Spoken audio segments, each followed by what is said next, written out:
आज हम बात करेंगे 5 ईयर प्लान्स ऑफ इंडिया के बारे में। तो देखिए, पहले आपको बताना चाहूँगा कि 5 ईयर प्लान्स जो है वो हमने सोवियत यूनियन से अडॉप्ट किया हुआ है। और 5 ईयर प्लान्स का मॉडल शुरू किया था जोसेफ स्टालिन ने, जो कि सोवियत यूनियन के रूलर थे। उन्होंने इसे शुरू किया था 1928 में। और आपको पता होगा कि जो हमारे फॉर्मर प्राइम मिनिस्टर थे जवाहरलाल नेहरू जी, वो सोशलिस्ट को काफ़ी प्रमोट करते थे, वो सोशलिज्म में विश्वास रखते थे, इसलिए वो इस मॉडल से काफ़ी ज़्यादा प्रभावित हुए थे। फिर उन्होंने सोचा कि क्यों ना भारत में भी हम इस मॉडल को शुरू करते हैं। तो फर्स्ट 5 ईयर प्लान भारत में शुरू हुआ था 1951 को। और आप देख रहे होंगे कि 5 ईयर प्लान्स आर सेंट्रलाइज्ड। तो जी हाँ, जितनी भी कम्युनिस्ट पार्टीज होती हैं, जैसे आप चाइना की बात कर लीजिए, सोवियत यूनियन की बात कर लीजिए, जिसकी लीगेसी रशिया ने संभाली हुई है, तो ये सारे सेंट्रलाइज्ड पावर हैं और ये सेंट्रलाइज्ड ही काम करते हैं। तो इसी तरह का मॉडल भारत ने 1951 को शुरू किया था। तो चलिए हम शुरू करते हैं फर्स्ट 5 ईयर प्लान के बारे में। तो देखिए, हमारे Indian prime minister Jawaharlal Nehru ji ने उन्होंने अपना पहला 5 ईयर प्लान पेश किया था पार्लियामेंट ऑफ इंडिया को। और उन्होंने कहा था कि इसमें हम फोकस करेंगे प्राइमरी सेक्टर के ऊपर। तो प्राइमरी सेक्टर, और ये जो था ये हेरोल्ड डोमर मॉडल के बेस्ड पर था। इसमें हमने ग्रोथ रेट अचीव करनी थी, जो हमारी टारगेट ग्रोथ रेट थी वो थी 2.1%, लेकिन हमने अचीव की 3.6%, जो कि बहुत ही अच्छी बात है। हमने ज़्यादा ग्रोथ की थी फर्स्ट 5 ईयर प्लान में। और इस फर्स्ट 5 ईयर प्लान में हमने कई सारे इरिगेशन प्रोजेक्ट्स भी शुरू किए थे, जैसे कि भाखड़ा प्रोजेक्ट हमने शुरू किया, हीराकुंड हमने शुरू किया, मिटूर डैम हमने शुरू किया, दामोदर वैली डैम्स हमने शुरू किया। और वर्ल्ड हेल्थ ऑर्गेनाइजेशन ने भारत सरकार के साथ मिलकर जो हेल्थ सिस्टम है उसको भी इम्प्रूव किया। और इन्फेंट मोर्टेलिटी रेट जो है, जो बच्चों शिशु की जो डेथ हो जाती थी, उनको भी उन्होंने कम किया। तो 5 ईयर प्लान जो था फर्स्ट 5 ईयर प्लान काफ़ी ज़्यादा सक्सेसफुल रहा था। आगे हम बात करते हैं सेकंड प्लान के, जो कि 1957 और 1961 की ड्यूरेशन थी। इसमें हमने रैपिड इंडस्ट्रियलाइजेशन पे ज़्यादा फोकस किया था। इसमें हमने हाइड्रो इलेक्ट्रिक पावर प्रोजेक्ट को शुरू किया था। 5 स्टील प्लांट्स हमने शुरू किए थे भिलाई में, दुर्गापुर में और रोरकिला में। और ये हमने स्टैब्लिश किए थे Russia, Britain, UK and West Germany की हेल्प से। तो इसमें जो हमारा कोल प्रोडक्शन था वो भी इंक्रीज़ हुआ था। इसमें हमने रेलवे लाइंस को भी जोड़ा नॉर्थ ईस्ट के साथ। इसमें हमने Tata institute of fundamental research and atomic energy commission को भी इस्टेब्लिश किया था। और 1957 में हमने एक स्कीम शुरू की थी, talent search and scholarship programme, ताकि यंग से यंगेस्ट टैलेंट को हम अट्रैक्ट कर सकें और उनको न्यूक्लियर पावर में ट्रेन कर सकें। आगे हम बात करते हैं थर्ड प्लान के बारे में। तो देखिए, थर्ड 5 ईयर प्लान पे हमने दोनों में फोकस किया है, एग्रीकल्चर सेक्टर में भी फोकस किया है और हमने इंडस्ट्रियलाइजेशन पे भी फोकस किया है।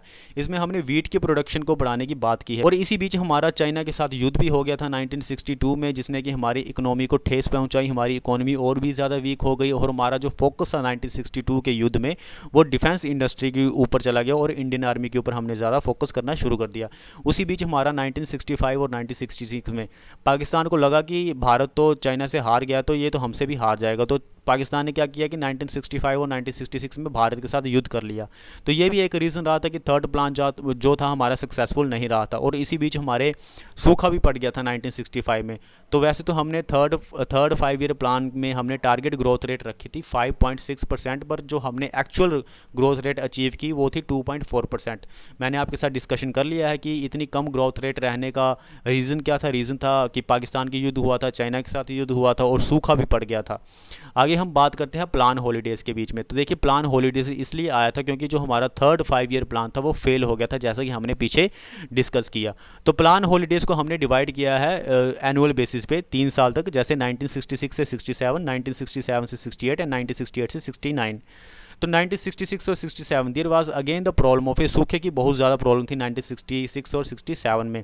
तो हमने प्रायोरिटी दी एग्रीकल्चर सेक्टर और इसके अलाइड एक्टिविटीज़ में, जैसे सीड्स, फर्टिलाइज़र और इंडस्ट्रियल सेक्टर में भी हमने काफ़ी ज़्यादा फोकस किया। तो सरकार ने क्या किया कि अपनी रूपी का डिवेल्युएशन कर दिया। आपको मालूम होना चाहिए कि जब हम अपनी रूपी को डिवेल्युएट करते हैं तो जो फॉरेन की कंट्रीज़ होती हैं वो हमारा जो सामान है वो सस्ते में खरीद लेती हैं। तो इसलिए हम अपने एक्सपोर्ट को बूस्ट करने के लिए भारत सरकार ने डिवेल्युएशन ऑफ रूपी किया। अब देखिए, मेन रीज़न था प्लान हॉलीडेज़ का, युद्ध हुआ था हमारे पास रिसोर्सेज कम थे और इन्फ्लेशन भी ज़्यादा बढ़ गई थी प्लान हॉलीडेज़ में, क्योंकि हमारे पीछे युद्ध हुए थे पाकिस्तान और चाइना के बीच में। अब बात आती है फोर्थ 5 ईयर प्लान की। तो 1969 और 1974 तक इसका पीरियड रहा था। ये भी काफ़ी ज़्यादा सक्सेसफुल रहा था क्योंकि इंदिरा गांधी जी प्राइम मिनिस्टर थी और इंदिरा गांधी जी ने 14 बड़े बड़े जो बैंक थे, इंडियन बैंक्स, उनको नेशनलाइज किया। इसी बीच हमारा ग्रीन रेवोल्यूशन भी आया और ग्रीन रेवोल्यूशन ने हमें सेल्फ रिलायंट बनाया। एग्रीकल्चर हमारा बूस्ट हुआ। इसी बीच इंडो पाकिस्तान के साथ हमारा फिर से युद्ध हुआ था 1971 को। भारत और पाकिस्तान के बीच में हमने बांग्लादेश को आज़ाद करवाया था।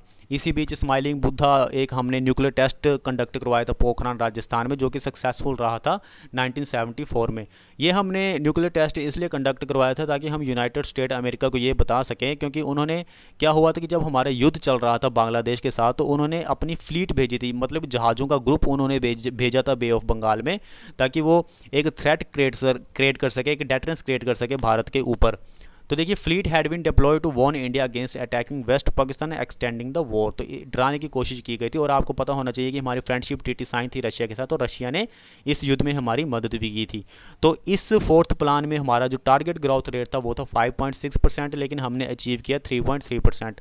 रीज़न आपको पता है कि पाकिस्तान के साथ हमारा युद्ध हो गया था 1971 को, तो काफ़ी ज़्यादा फंड चला जाता है फिर जब किसी के साथ लड़ाई होती है। तो आगे हम बात करते हैं फिफ्थ प्लान की, जो कि 1974 और 1978 के बीच में रहा था। इसमें हमने इंडियन नेशनल हाईवे सिस्टम को इंट्रोड्यूस किया, कई सारे रोड्स को हमने वाइड किया, टूरिज़्म को हमने एक्सपेंड किया।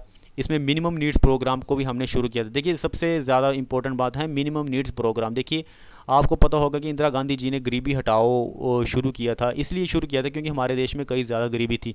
तो इसलिए लोगों को बेसिक चीज़ें प्रोवाइड करवाने के लिए, उनके लाइफ के स्टैंडर्ड को इम्प्रूव करने के लिए ये मिनिमम नीड्स प्रोग्राम आया था, जिसे शुरू किया था डीपी धार ने। तो इसमें टारगेट ग्रोथ रेट थी वो थी 4.4%, लेकिन हमने अचीव की 4.8%, यानी कि इसमें हमारी जो एक्चुअल ग्रोथ रेट थी वो ज़्यादा रही थी टारगेट ग्रोथ रेट से। तो पार्ट 1 में इतना ही, बाकी ये जितने भी 5 ईयर प्लान्स बचे हैं वो हम नेक्स्ट वीडियो में डिस्कस करेंगे। तो अभी के लिए थैंक यू वेरी मच।